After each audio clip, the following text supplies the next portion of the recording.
Meanwhile, Nigeria's President Muhamadu Buhari has ordered the deployment of more military into the Niger Delta. It's in a bid to deal with the resurgence of attacks on oil and gas facilities. Recent attacks have cut Nigerian oil output to more than a 20-year low, worsening a drain on public finances. CCTV's Kelechi Emekalam filed this report. The president's directive follows the latest attack on a gas pipeline that supplies gas to electricity generation plants.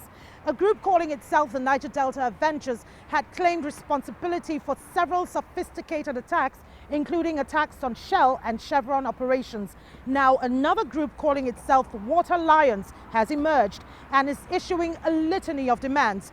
It's threatening to shut down all oil installations in the Niger Delta in 7 days if its demands are not met. Well, among those demands are the release of a former National Security Advisor, Sambo Dasuki, the pro-Biafran leader, Kanu Nnamdi, and the unfreezing of the bank accounts belonging to Ekpemu Polo, an ex-MEND militant commander. Attacks on oil installations have forced Nigeria's crude oil exports to fall from 2.2 million to 1.4 million barrels per day, and the president wants the militants dealt with swiftly. He's instructed his chief of naval staff to organize and strengthen the military joint task force. Earlier, I spoke with the president's media aide about the resurgence of militants in the Niger Delta, and here's what he had to say. Let's begin with the self-assessment of this administration. In the past 1 year, how well would you say the administration has done? What has been the achievements, the successes so far? I would say that the president has delivered on all counts. On the issue of security, of course, you know how much has been achieved now.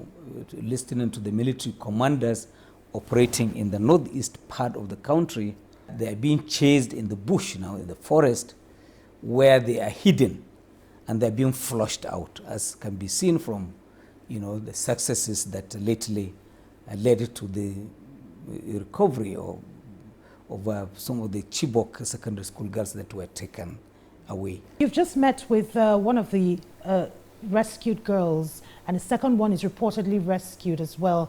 So what's next for the over 200? It's a laudable, it's a laudable news, one that has been welcomed by many. So what's next for the others?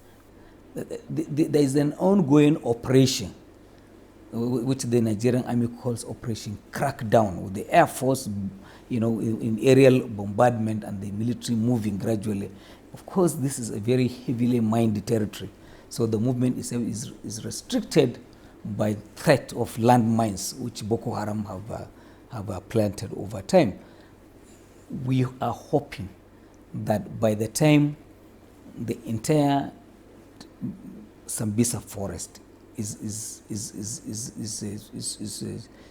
cleaned up, I want to use the word, that the army will have operated in the entire territory and flushed out the Boko Haram in their assets and whatever hostages, whoever they are holding.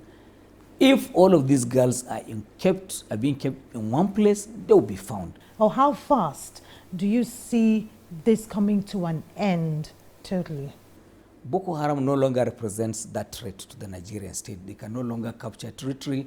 They can no longer mount the kind of attacks that was characteristic of them, by which they seized military and the police formations, acquired their weapons and they killed. Now they have resorted to the use of IEDs, improvised explosive devices, which they fabricate by using local concoctions and explode them in places of worship, mosques, churches, marketplaces, bus stations, and so on.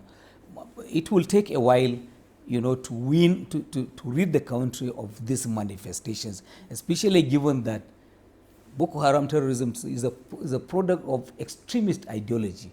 And this extremism has been imbibed by quite a number of their followers, and it is hidden in the heart.